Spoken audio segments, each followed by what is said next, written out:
Texas men's basketball falls 1 point short to Oklahoma. Texas football has made significant staff changes, and the NHL has kicked off their 56-game regular season.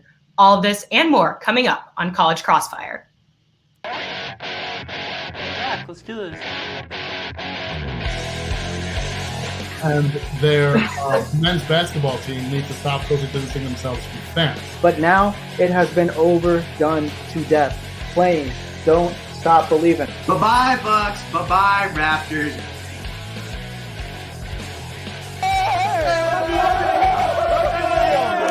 All right, let's get to it.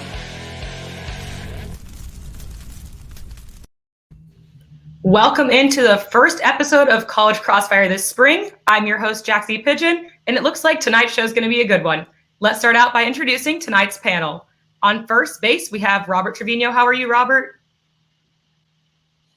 Doing well, Jaxie. Excited to be on with Olivia and Daniel. I know this is going to be a great show, so just happy to be here. Excited to have you back. And on second base, we have Olivia Guzman. How are you doing, Olivia? I'm also doing well. Very excited to be here. Feel honored that I get to be a part of the first College Crossfire of this semester. So can't wait to get going. Glad to have you back. And she's told me that she wants to get revenge tonight. So we'll see what that looks like. And on third base, we have Daniel Shih. He is now in Austin. How are you, Daniel? Yep, no more 2 a.m. appearances, but I'm glad to be back in. We're kissing 2020 goodbye, and we're having our first show of 2021. Yes, new year, new TSTV. All right, before we get started, we're going to award some of the panelists extra points. First up, Olivia, you're going to start off with an extra point because of your stellar lighting. You look amazing.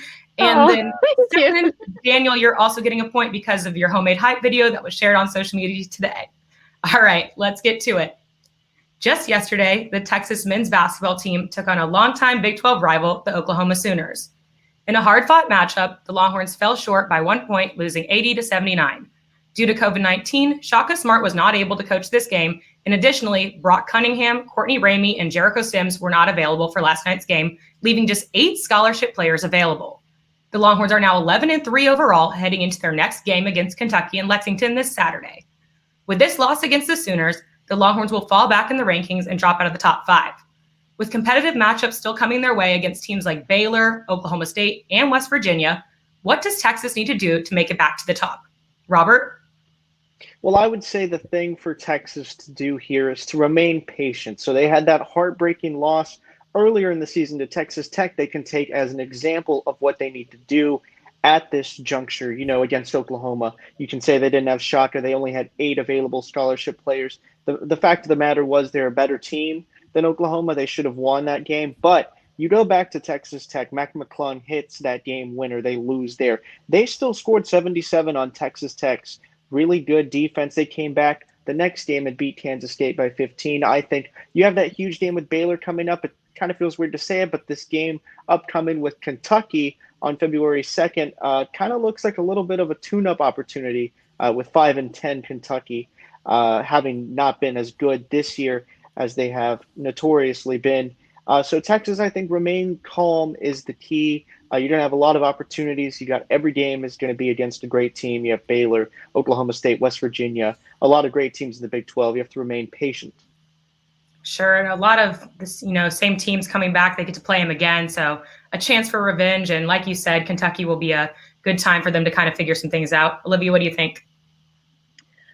The question is for them to make it back to the top, and I know that they fell out of the top 5, but in my mind, they're just going to go right back in. It's like Robert said, remain patient, but in my mind, they're still at the top. They lost to number 3 and number 10 by combined total points of just 5. Also, last night's game, they only lost by 1 point to number 24 without 2 of their starters, without Coach Shaka Smart. And so I think that they just need to keep playing their game. They played well yesterday, given with the scenario they were handed. And I think that if they just can stay healthy, stay out of COVID, have all their playmakers there readily available to play, that they're going to be just fine. Sure, just kind of have all those parts fall together in this crazy COVID season. Daniel, what do you think? Well, Olivia stole all my points. I think for Texas, I think to go into the NCAA tournament, they need to stay within the top 2 seeds of regional, right? So that's top 8 team nationally. So yes, right. They lost 2 of the last 3, but also they haven't played before yesterday. They haven't played in 10 days. They lost Courtney Ramey and Jericho Sims last night. Shaka Smart was diagnosed with COVID the day before the game, and so you're going into a game against a ranked team at home, which we all know in 2021 doesn't mean that much, right? And by the way, they were down by double digits multiple times, but they grinded and they fought, and against basically in an 8v5 team, 8 versus 5 team, in 8 versus 5 game, clawed back and they only lost by 1, and really the game was lost in the final seconds. So you again, like Robert said, the Texas Tech game is the loss. I understand that. Yesterday, Oklahoma lost. I don't take it as that big of a loss. And in the Big 12, with it being such a deep conference, you can have a loss or 2 and still make it in the top 8. So I don't think they fell out of the top. I think they're still in it. Sure, like Olivia said, just kind of hanging in there still, and these losses were not by. It was all came down to the last few minutes, which it gives me anxiety, like just watching it. But I feel like just because they're taking some L's, it wasn't by like a blowout by any means. So Olivia, you're going to get 3, and Robert and Daniel both 2, and we'll head right next in the next question. Regardless of their loss against Oklahoma yesterday, Longhorn fans have been extremely excited about this year's men's basketball team. The 2021 Longhorn roster offers a great balance. They have younger players who have stepped up and older players who have taken the bull by the horn and continue to put in successful stats. With that being said, this team also has different leaders in every stat category. Greg Brown leads rebounding, averaging 8 boards and totaling 104 boards on the season. Kamaka Hepa leads in percentage beyond the arc. Jericho Sims leads in field goal percentage. Matt Coleman leads in steals with 17 on the season. The list goes on. That being said, with all the versatility on this team, who do you think is the most valuable player on their roster? Olivia? That's so difficult because this is the best UT has looked in a very, very long time, but I'm going to have to go with the veteran Matt Coleman. He's a senior. He's such a rock for the team. I'm pretty sure he started and played in every single game except for 1, his 4 years being at Texas. And he's just so incredibly reliable. Over his 4 years, he's been a very consistent dude. He's such a leader on the team. Whenever he has the ball, you pretty much know exactly what he's going to do, and you're not surprised, you're not shocked. Greg Brown's great. He's one of the young guys. But you've just seen 4 years develop with Matt Coleman that he's, in my opinion, he's the most valuable player on the team. Sure. He has tenure. You know what you're getting, like you said. Daniel, what do you think?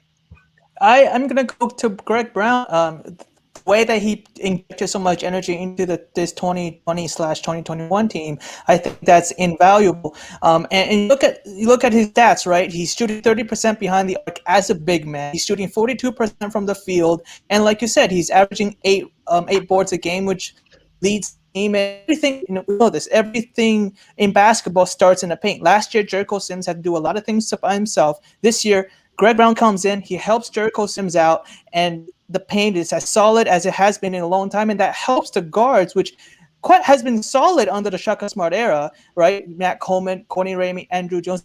With Greg Brown and Jericho Sims in the paint, securing the boards, it helps the guards to focus and being those playmakers. And so I think Greg Brown is one of the more irreplaceable members of this team. Sure, and as a freshman, stepping up, and an Austinite, so he's definitely made his mark this season. Robert, what do you think?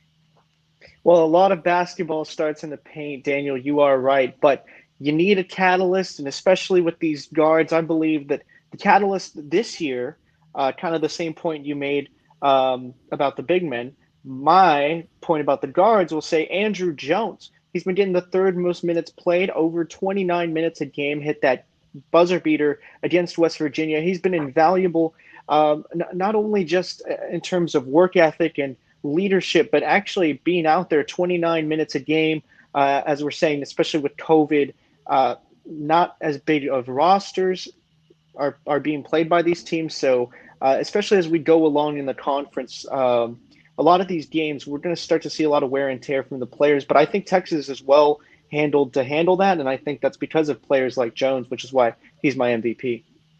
Yeah, Andrew Jones also a good contender for this question. I mean, just the way he's, over like the season, how he's progressed too, given what he's been through, and they're all awesome players. Really, this is a talented roster. But I'm gonna have to go with Matt Coleman. I think that he is leading this team on and off the court. Like, he not only is a great player, but he's a great teammate to these guys outside too. But I really like the Andrew Jones choice too. So Olivia, you're going to get 3, Robert 2, Daniel 1. I think Greg Brown has potential, but I really do think that he still has time to, improve in his years here at Texas. All right, next up. 2 weeks back, Texas women's basketball headed to Lubbock to face off against the Texas Tech Red Raiders.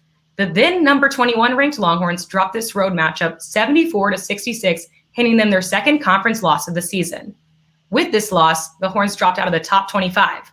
Texas is currently playing the Oklahoma State Cowgirls as we speak. However, they will also have another shot to redeem themselves against the Red Raiders this Saturday at the Frank Irwin Center with no fans. Despite the fact that the Longhorns snapped a 14-game winning streak between the two teams with their loss on January 17th, they will have home field advantage this Saturday in Austin. So, how does Texas avenge their loss and get revenge on Texas Tech this Saturday? Daniel? I am not worrying a single bit about this game on Saturday. I'll tell you why. Number one, they lost to Oklahoma State today.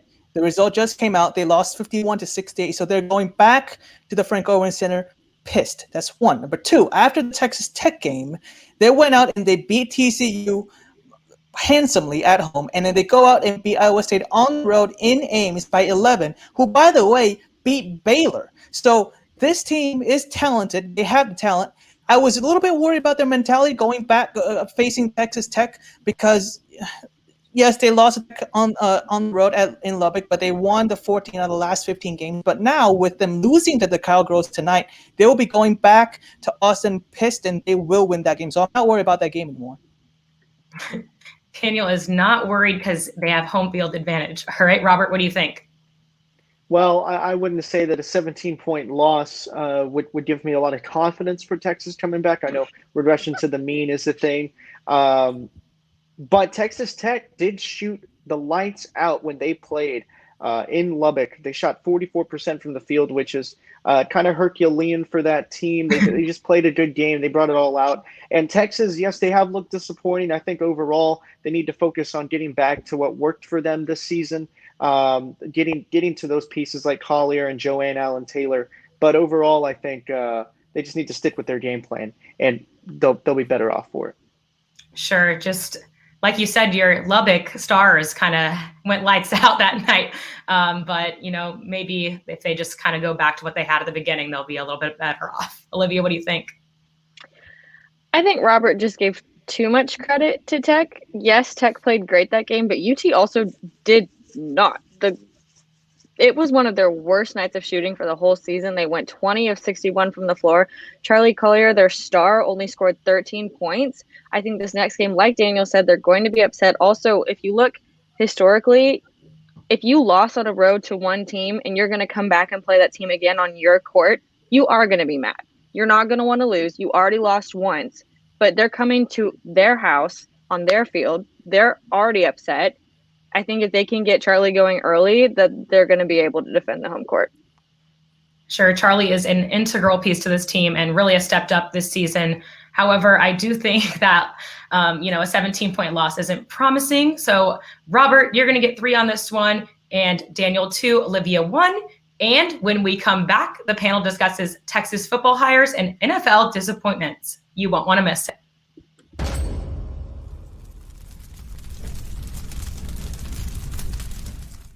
Men's basketball looks for a key win against Iowa State.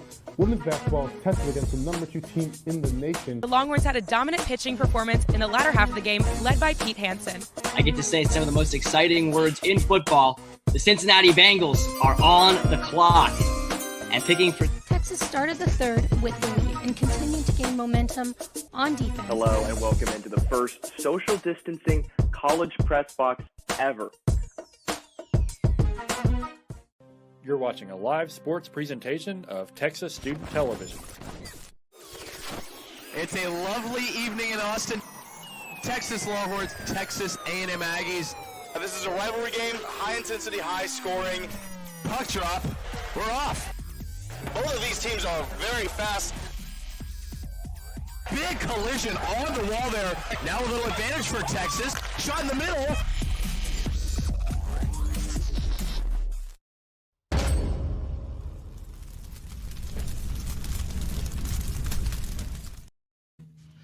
Welcome back to College Crossfire. Let's take a look at the scoreboard. Leading the show, we have Olivia with 8 points. In second place, we have Robert with 7 points. And in third place, we have Daniel with 6 points. All right, let's jump right back in. Texas football kicked off the new year with a new head coach. On January 2nd, Steve Sarkisian became the 31st head football coach at the University of Texas. The hire, per usual, invoked many different responses from fans. Coach Sark is coming off a national championship win with Alabama as the offensive coordinator. And as far as being the head coach, Sark has been the top dog at the University of Washington and the University of Southern California prior to his new Texas gig. Was the $15 million buyout to Alistair Herman worth it? With Texas fans always having the highest hope for the Horns, what are your realistic expectations for Sark's first year on the job? Robert, start us off. Yeah, well, Steve Sarkisian, you go back to his days at Washington, became known as 7-win Sark there for just kind of consistently coming up with that number of wins. That will not be the case at UT just because of the way that the previous coach, Tom Herman, was let go after repeatedly not competing for a conference title was the problem. So the expectation is that Steve Sarkisian will lead Texas to at least a conference title game. I believe that's the expectation, even in the first year, and even with the departure of Sam Ehlinger, along with other notable leaders. I think he's answered the bell. He's brought in Pete Kwiatkowski, if I'm pronouncing that correctly, as defensive coordinator from Washington. So I think he's making a lot of good moves, and we've seen a lot of the coaching hires back up going after a conference title, which is, I think, the full expectation, not only for UT fans, but for Sarkisian. Sure. And I mean, like you said, you have all these stars kind of not coming back, but he's kind of taking the bull by the horns in terms of who he's hiring and making sure he's ready to go when the season starts. Olivia, what do you think?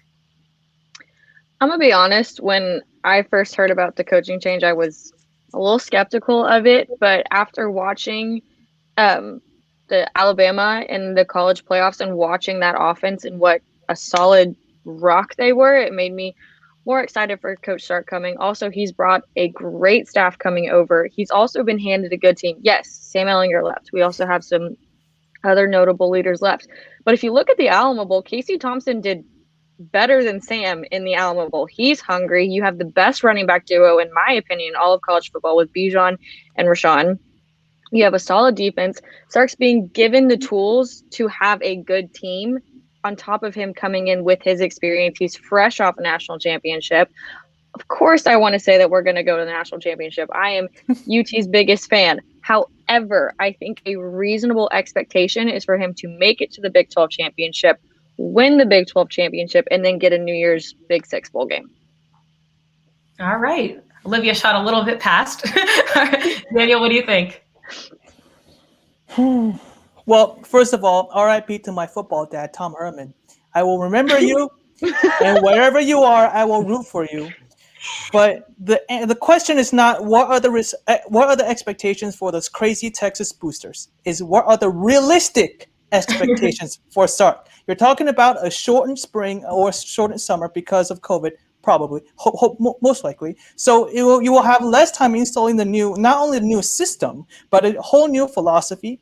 And you're talking about, when was the last time a transition team competed for a conference championship? I can't remember it. And this normally doesn't happen because it's a new coach, it's a new philosophy, and it's a new system. And you have a new quarterback. So that being said, I think it's not unrealistic to have the minimum expectations of what Tom Herman had in his first year, which is 7-6 with a bowl win. That's the minimum realistic expectation I think people should expect. I think they can probably win 8 games, maybe 9, but they're not competing for a conference championship. They are not competing for a conference championship. You know, Boo. I feel like Can we get that on record right now? Yeah, you're gonna have to. Save It's that live. one. It's recorded. Debbie Downer. Yeah, I'm definitely. I mean, when was the last time Texas competed besides 2018? Right. You're just So I upset feel about like Herman. they just needed a change of scenery, a change of leadership. And I feel like, I mean, like we saw in that bowl game, we have the talent at Texas.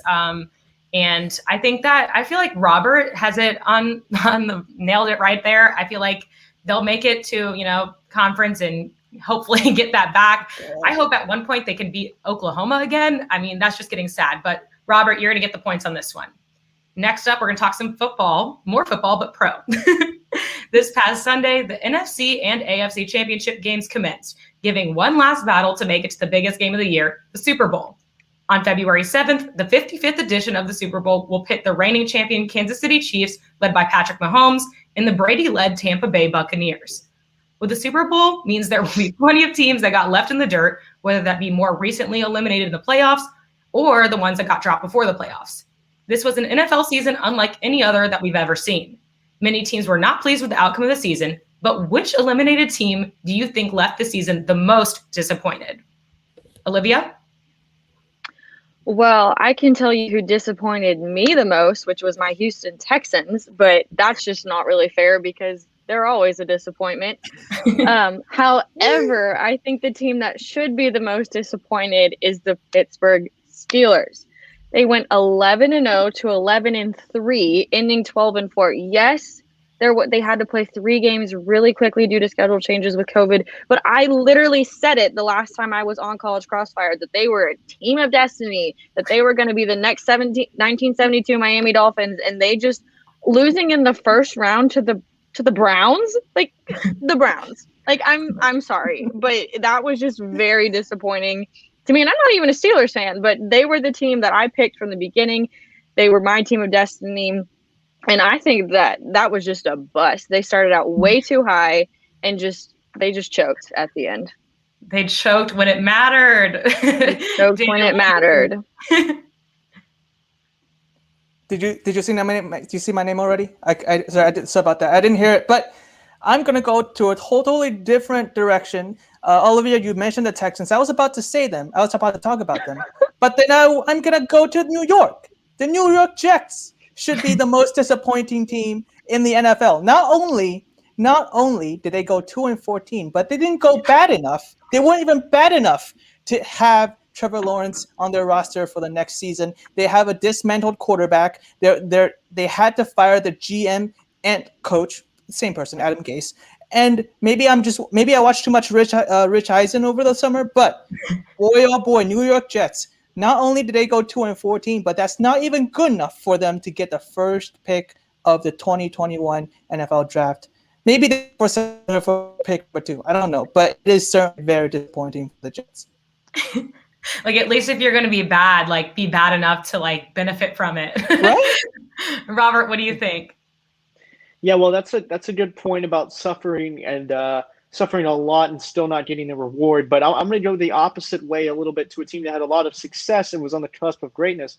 That would be the New Orleans Saints, who I believe definitely have to be the most disappointed after leaving this season, because unlike the Steelers, who started 11-0 and then kind of faded, well, outright collapsed because their only win in the last 6 weeks was a comeback win against the Colts, in which the refs did kind of play a factor. I'm biased saying that as a Colts fan.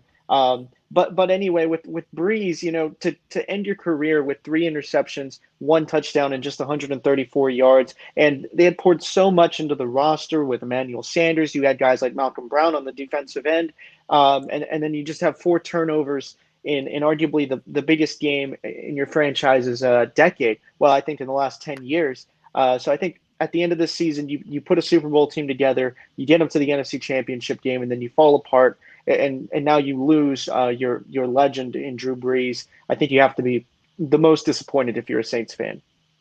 100% agree with everything you just said, Robert. I have to go with the Saints on this one, so you're going to get the points. But like you said, just kind of going out on that ending, especially with Breeze, kind of just the emotion at the end. You could just tell like that was the most disappointing game of the season for them, and I think for the whole NFL. I mean, it's just embarrassing as Steelers, like, for them to just drop out. But I mean, for the Saints, it was game over. So Robert, you're gonna get the points on that one. Next up, the NHL is back. The puck dropped on January the 13th, marking the beginning of the 56-game regular season for the league. A key difference this season is that there are no exhibition games. It's straight to the real deal, making each game just as important as the next. Another key change is that the league just completely threw conference and division alignments out the window. Now, well, at least for 2021, the teams were divided into East, Central, West, and North based on location due to travel restrictions, especially between the US and Canada. With many new changes being implemented and COVID-19 still being present, the league has still found a way to get the show on the road. That being said, what has surprised you the most in the first 2 weeks of NHL play? Daniel, start us off. Well, I'm going to share with y'all what I wrote in the group chat when we were texted the questions for the first two blocks. And I said, we're talking the NHL? Maybe I can – the only thing I know about the NHL is the puck is back. And as of right now, that is about 80% true. But I was scrolling through CBS. I was scrolling through my phone, and it turned out I just showed up on my phone that the Vegas Golden Knights coaching staff was isolated due to COVID protocols, and yet they're 5-0-1 coming into the game last night. But do you know who coached that game last night? It was the GM, Kelly McCrimmon, who I did some research this morning, did not coach since 2016 in the West American Conference or something. I forgot what the conference is. Never heard of that conference before. And what they had to do is they had to pull coaches from their AHL team, which is basically, I think, their minor league team, up to the NHL team and coach the team. And even with that, they pushed the game yesterday against the St. Louis Blues to shootout, and they lost 5-4. But I thought that was a pretty cool game, pretty cool accomplishment for the Golden Knights. And again, for the GM, congratulations, you just coached your first NHL game. Yes, slay, comeback season, making their way back. Robert, what do you think? Well, to congratulate some more GMs, how about the Canadiens? I mean, they signed Tyler Toffoli and Josh Anderson, and those two guys are their leading point. They're their point leaders so far early in the season. And the Canadiens, a team that was on some people's rosters, but kind of a dark horse, and they opened up 4-0-2, the best goal differential in the league so far. And it's a long season, 50 games to go, but a hot start like this, and especially to get input directly coming in from your huge free agent signings is just a huge deal. And I think the Canadiens can really use this momentum from just the first 6 games because the season is so short. No exhibition games, anything like that, as you mentioned, Jaxie. So I think the Canadiens have a great position, and that's honestly what surprised me the most. Sure, they're in a great position. Like you said, I mean, with no exhibition games, this is like everything counts just as much as the next. So when you're winning at the front end of it, then you're set for success, I guess. Olivia, what do you think? So 2 things. One, I'm taking surprising in the other direction as, I guess, disappointing. Also, I was with Daniel as far as when I also got the text message and the puck was back. I said, okay. And so I had to do a little bit of research today, but I guess it would be Tony DeAngelo. If I'm butchering that, I'm so sorry. But this was surprising to me because she was benched 2 games after a huge contract with the Rangers, and I saw that and I said, that's a little fishy. So I went a little bit deeper into it. And he had not a breakout season, just a huge season last year. And to play this poorly after just signing, I think it was a $4.8 million contract and being benched as a Rangers fan. I mean, I'm not a Rangers fan, but if you are a Rangers fan, that's something that I would be very shocked and disappointed about. Yeah, very, very disappointing. Yeah, and surprising. I mean, there's been a lot of things that have been surprising in this NHL season. I mean, Florida being undefeated is crazy too, but I'm gonna have to go with Daniel on this one, just kind of persevering through it. It was a little bit surprising for them to come back. I mean, they haven't been terrible in the past, but It's a good story. So Daniel, you're going to get the points on that one. And coming up next, it's rapid fire here on College Crossfire. You won't want to miss it.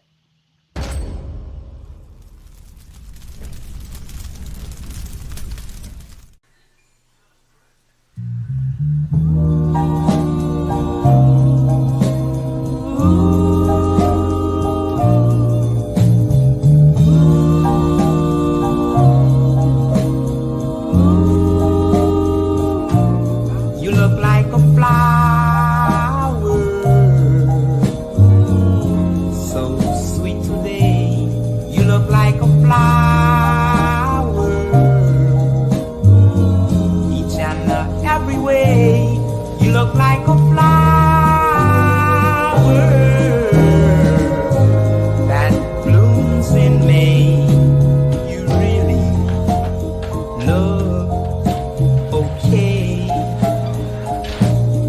And when I hold your hand each and every night, you make me think the things you say is so really right.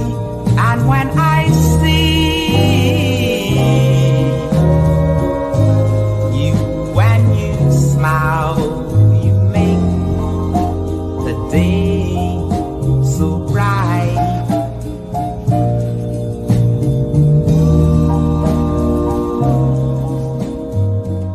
Welcome in to the 1-0 Sports Show. The premier sports talk show on the 40 acres. We're back.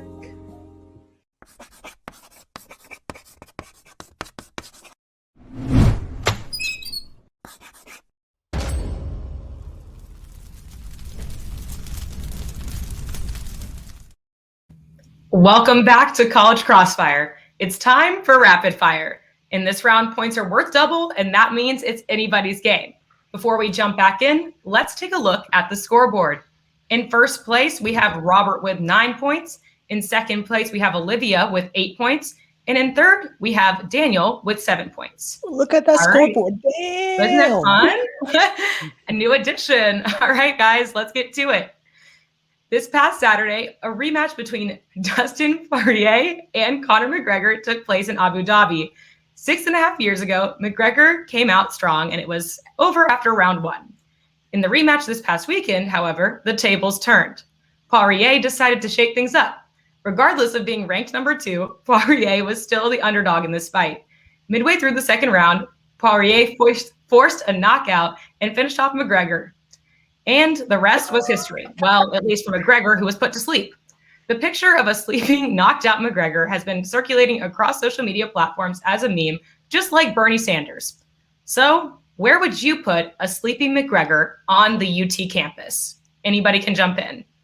You have to put him on Guad. You have to put him on Where Guad. on Guad? That's a whole street. Right next, put him in front of Austin. Wait, Austin Pizza's not here anymore.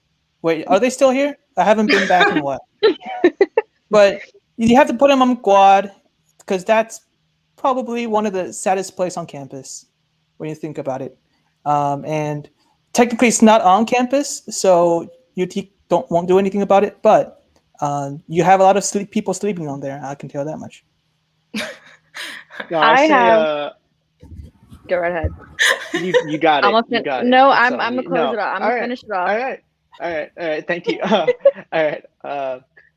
Thank you. That was the sportsmanship on that just kind of threw me off a bit. All right. Thank you so much. But anyway, I say Guad's too loud. I'd say you got to be what is it in the 6-pack on the grass out there for sure. I mean, that's the place that you lie down. I'm saying Guad is too loud, Daniel. So I'm gonna bounce off your logic and use that for my answer. Well, I have 2 places. One, I think you put him in the PCL library where you sleep in because I see people sleeping all the time there. I myself have pulled an all-nighter there one time. 2, there's a sleeping porch in the SAC. There's like the stairs with all the little couches. That's, I think, one of those 2 places. That's like a napping spot on campus. You got to put him where everyone else is sleeping. Yeah, Olivia, you're going to get the points on this one. I mean, I don't particularly enjoy studying there, but when I did go there, it was a little like, it was kind of, everyone was having sleepovers there studying late. So I think that'd be the perfect place to put McGregor. So Olivia, you're going to get the points on this one. And next, our final question of the night. Baby Bevo, wow, that's a lot of B's. Baby Bevo is no longer a baby. The beloved Texas mascot turned 6 years old this Sunday. The 15th edition of Bevo has come a long way since his debut in 2016, but the fans' love for him has remained the same. There were social media posts from his account. However, there were no signs of any kind of celebration for the king himself, but I think he is deserving of a grand party. So, if you were the party planner for Bevo's 6th birthday party, what would it entail and where would it be? Anybody can jump in. Some Texas-style barbecue of bulldogs. I think I think you'll enjoy that a lot. Freedom from bulldogs. Oh my god. Boy, Georgia, poor thing. Woo. I think maybe not actual bulldogs, but we get a bulldog cake. That's just, little bit friendlier. We do it somewhere on campus, maybe in the I don't know what it's called. I guess the 6-pack one, like in front of the tower. We have every notable alumni there, everyone important. We can come celebrate, give them a little birthday crown, a little bulldog cake, make it a little cute little event. Yeah, so it's not the actual bulldog, rather. No, we're still classy here at UT. We're not going to feed him a bulldog, just a cake. Robert, what do you think? Well, I'm saying I think you got to have a lot of the alumni, but I'm saying DKR for Bevo just because it's kind of it's just iconic. So I'd say in terms of location for me, that'd be where I'd put it. But yeah, got to be maybe a little socially distant. If I'm putting myself in a non-socially distanced world, probably just top UT alumni and the public invited. Going to be crazy entertainment. Who knows who's going to perform or speak at this? Crazy entertainment. You kind of bounced off Olivia on that one too. Just kind of changed the location. So I'm going to have to give Olivia the points on this one just because, I feel like Bevo's home stomping grounds is DKR. So I feel like a change of scenery for the Fiesta would be a little bit more exciting. So Olivia, you're going to get the points on that one and the win. Congratulations. That being said, it's time for FaceTime. Olivia, take it away. I'm going to redeem myself. Wait, I didn't win last time, so I don't know what this means. You can say whatever you would want to the audience, your fans. It's just a personal to anything. Well, if anyone is watching, hello, thank you. I got absolutely creamed last time I was on here, so I promised Jaxie I was going to do better. Dad, for texting me weak answer. I still won. And now I get to come back on my birthday next week and win again. That is what I like to hear. Slay Queen, almost legal. Well, congratulations, Olivia. And thank you, Robert and Daniel, also for coming on. And thank you guys for tuning into tonight's episode of College Crossfire. Don't forget to follow us on social media at TSTV Sports on Twitter and Instagram. Lastly, be sure to wake up with the 1-0 Sports Show this Friday morning at 10 a.m. From all the panelists in our virtual studio and our virtual master control, I'm Jaxie Pidgeon. Have a wonderful evening.